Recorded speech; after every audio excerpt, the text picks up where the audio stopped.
e gol.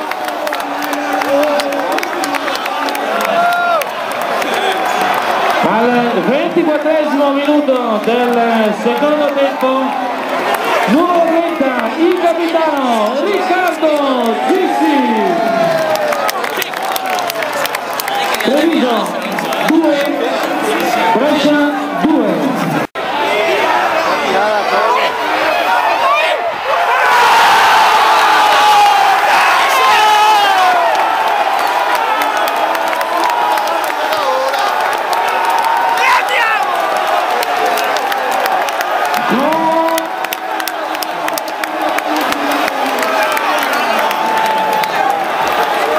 Al 38esimo minuto del secondo tempo, numero 14